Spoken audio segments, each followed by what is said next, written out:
So we are in lockdown here in Malaysia to fight the coronavirus, and out of all the things I've decided to do, I've decided to go through some of my beads to reorganize them. Beads are so interesting in Borneo because, especially for some of the Orang Ulu groups, particularly the Kelabit, which is my heritage, Kenyah and the Kayan people, beads have so much significance. They have been in our area in Sarawak since I don't know when actually, but remnants of beads have been found in Nia Cave. A lot of these beads came through trade. So I think as far back as the 6th century, beads came from China and India, and they would be traded. And what I find really fascinating is that our people lived right in the heart of Borneo, which was a very, very long and tiring journey to the coast. So it means these beads came from China or India to the coast of Borneo and then traveled right into the highlands, and the beads would be kept as heirlooms, passed down through generations, but usually through the female line. So there's a lot of stories about beads, and I'm not really an expert on it, so what I'm going to share with you is just from the stories that I hear from my cousins and my aunties and grand aunties and my mother. If you want to find out more about these beads, there are a lot of books you can read, in particular the book of The Beads of Borneo by Heidi Mudan. These are some of my headgears. These are made by hand, and inside them, the softer ones, you have cloth. That one's very soft, and inside this one I think is actually a PVC pipe, so it's it's more firm. You can wear them with these beads hanging down on the side, so any side. I like to wear it on this side because it's just better when I play the sape, or you can wear it at the back as well. These were made by my aunties. These were made by Auntie Ramat, and this one was made by Cousin Grin. This one was made, all handmade, by my Auntie Ramat before I was born. It was a gift to my mother, and then they usually have like, not feathers, but I think it was like animals' hair here and here, which came off across the decades. And so Auntie Ramat recently fixed it 2 years ago, and she put this, so this can be behind or at the side. And I asked if she could like be inspired by the hornbill feather design. These are all headpieces. These were gifted to my mom, and I'm borrowing them. How you know it's the back is because you have the joint is at the back. So this one, as well as this one, they're more typical of the Saban or Lumbawang styles, the two other Orang Ulu groups. This one I wear quite a lot. This one was made for me by Auntie Sinarang. These beads are called Bao Alai, the yellow ones like this, and these are very typical of Kelabit ladies. And these ones are made to look old, whereas these are new, very new. Bao Alai. These ones are very old Bao Alai, and this is another headpiece. These were beads that were passed down to me from the family line. This design of headgear is very, very typical of Kelabit ladies. You also have the full piece here. These are newer beads, so the yellow part goes in the front. And this really is a work of art because usually they would be made to fit the wearer's shape of their head. So in order to do that, the ladies actually have to sand down the beads to get them to fall perfectly on the wearer's head. These beads are called bao rawer in Kelabit, or like drinking straw beads. And from my online research, a lot of them are made now in Bohemia in Czech Republic. And interestingly, centuries ago, people from Bohemia and Czech Republic apparently learned how to make beads from Venice. So long time ago, maybe these beads, because they're older, probably originated from Venice. These are some necklaces. This one was a gift from Auntie Carol last year. At one of my shows, she gave it to me. These are new melon beads. So melon beads have been around for a millennia, and in every Roman site in the world, you would find melon beads in the past. These are also melon beads. So again, they came through long time of trade to get from Venice all the way to the interiors of Borneo. See these beads. This is a modern strand of beads.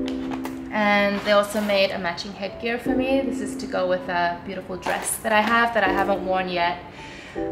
So these are also new beads.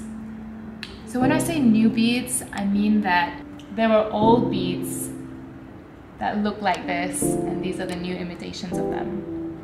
Now this kind of design is very interesting. This is called lukut. And in the past, a lukut was worth a human life. So yeah, beads were used as currency in the past. And I also read one book that said it's very curious how these beads managed to get from the south of Borneo into the heart of Borneo, where we are from. And it probably came through a trade of diamond and gold, because there used to be a lot of diamond and gold in Borneo. These are the modern versions. Was given to me by Auntie Ramat. These dark blue beads were also quite fashionable amongst the club at one point. These are called, in Kelabit, they're called bao let bayum, and in English, blue barrel beads. In the past, they probably came from China. I think these ones probably came from Indonesia. You can note how I keep saying probably, because these are all stories that I hear. This one is called the king trade bead, because in parts of Africa, I know in particular in Ghana, these were only worn by the king. And these came from Venice.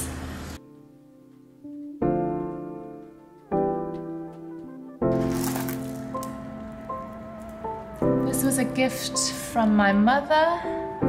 These beads, again, they're new beads, imitations of old beads. Venetian skunk beads as well. I guess they look like a skunk. So again, these were made in Italy. This is the king trade bead. This was the king trade bead. This is the melon bead, a new melon bead. And these are all beautiful new beads. This one is the bao alai, yellow beads. These beads I bought last year. So nowadays you'd usually find the beads like one type of bead on a strand like this, or a strand like this. So you buy them by the strand, and then you break them up, and then you string together creatively something like this, for example. So I bought these.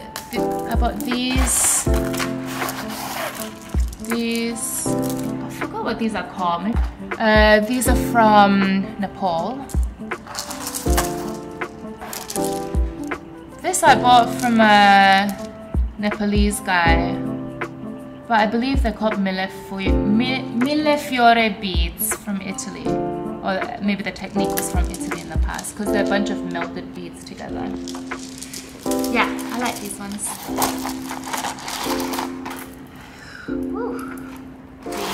This style of necklace, they are called kabot. This is called kabot. and they used to be very typical of Orang Ulu men, and always in red. So you'd have that, but in red color.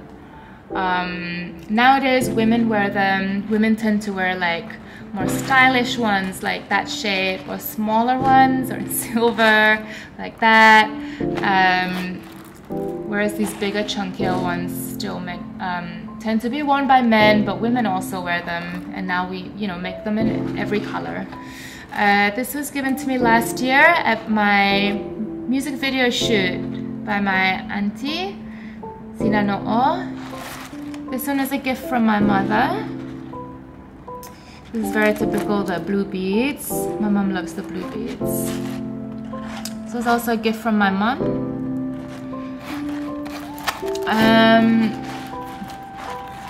This one I love. I tend to give it to one of the boys in my band to wear on stage. This one is made of new beads. And yeah, in the past they also used to put coins here. Oh, my belt! This is a belt. I don't remember how old I was when my mom started making this belt for me. So she bought these beads. I think a lot of them are actually Thai beads.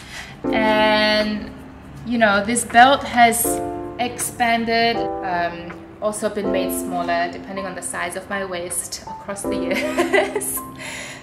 So this has been like a beautiful moving project, collective work between my mom, Auntie Ramat, and Auntie Sinarang. And again, it's also very hard to string a belt because it has to fall very nicely. See this, like how it falls at the bottom. It's really beautiful. These days I don't often wear a belt when I play sapit because I feel like you can hardly see it anyway.